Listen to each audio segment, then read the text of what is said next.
तर ऐका, ठेचा पनीर.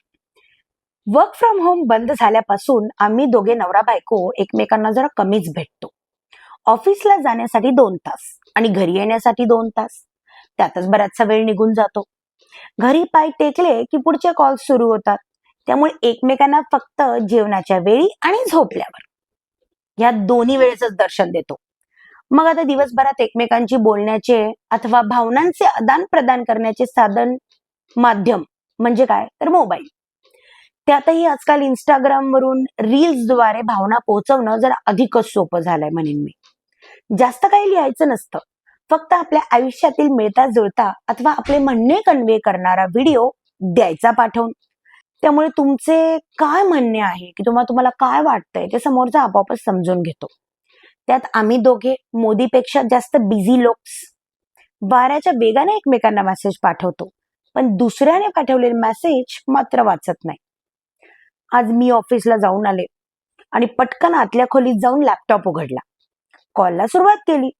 त्यात ऋषी आला आणि त्याला पण काहीतरी सांगायचे होते. त्यामुळे तो म्हणाला, "ए जरा म्यूट करतेस का?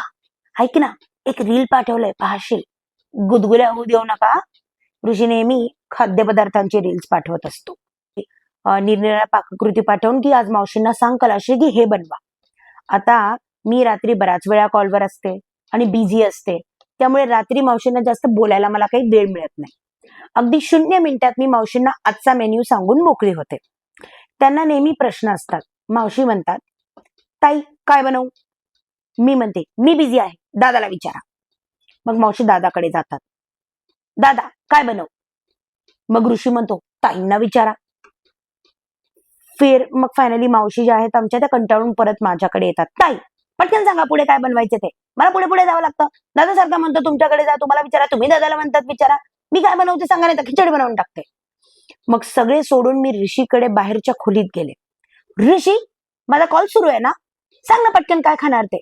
मग ऋषी माझ्यावर आरडाओरडा करतो. "मी आज तुला रील पाठवले होते, ठेचा पनीर, तेच बनव." ही असली नावे घेतली की आमच्या मावशींना जरा चक्करच येते. त्या लगेच म्हणाल्या, "ताई, मागच्या वेळेस तुम्ही इंदोरला गेलता तेव्हा दादाने मला टोमॅटोची भाजी बनवायला लावली होती, पण रीलच्या पद्धतीने.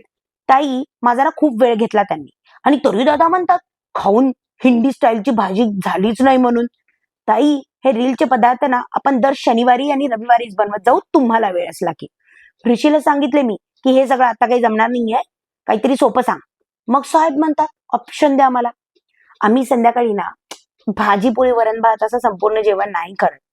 संपूर्ण जेवण आम्ही सकाळी करतो आणि रात्री मात्र असं चटक मटक जिभेचे चोचले पुरवणारं अन्न आम्ही खातो, किंवा भाताचे प्रकार.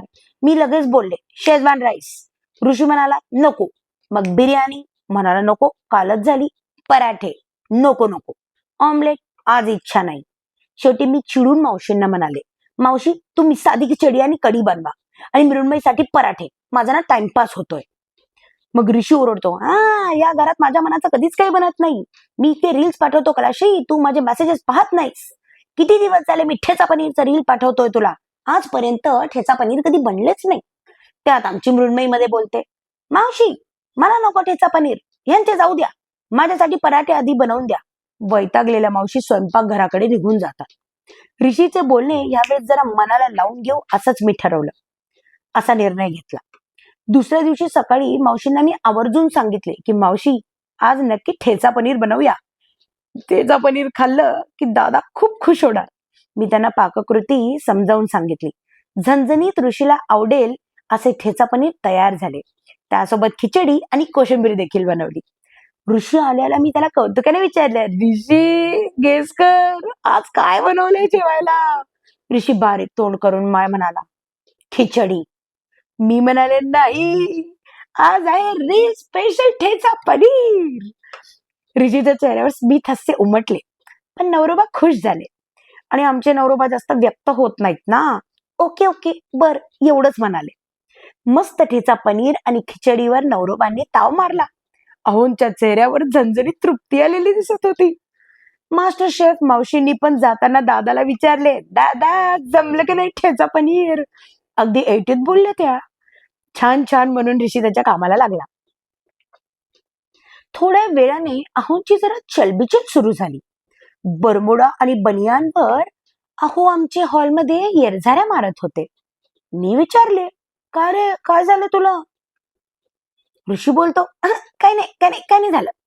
मी परत जरा वेळाने विचारलं, अरे ऋषी झालं तरी काय? मग म्हणतो कसा, ठेचा पनीर खाऊन जरा गरमी होतीये मला. मग लगेच मला एक चान्स मिळाला. खा अजून तिखट, झणझणीत. ते रील वाले काही टाकतात आणि आपण बनवतो. लास्ट टाइम पण काय ती मणिपुरी डिश बनवली. त्या पाककर्त्याचे हावभाव असे होते की काय सांगू, एका घासात जसं काही स्वर्ग दिसला. Wow wow yum, believe me, it's awesome. हे असे काहीतरी करतात आणि आम्हाला वेडं बनवतात. आणि नंतर ते खाऊन आम्हाला त्या फोडणीच्या दही भातात कांदा टोमॅटो टाकून खाल्ल्याची अनुभूती होते. प्रत्येक रील्स असे नसतात, मला मान्य आहे. पण काही काही असंही असतात, झणझणीत ठेचा पनीर सारखे. चव ऍक्च्युली खरंच खूप छान होती. मला तर खूप आवडलं. पण आमच्या घरात जरा चलबिचल झाली म्हणायची. नंतर दुसऱ्या दिवशी ना मी मुद्दाम ऋषीला विचारलं, उगाच छेड काढू म्हणलं त्याची, मग आज कोणतं रील बनवायचं ऋषिकेश? ऋषी म्हणतो, नको नको कलाश्री, आज काहीतरी साधंच बनव. कलाश्री,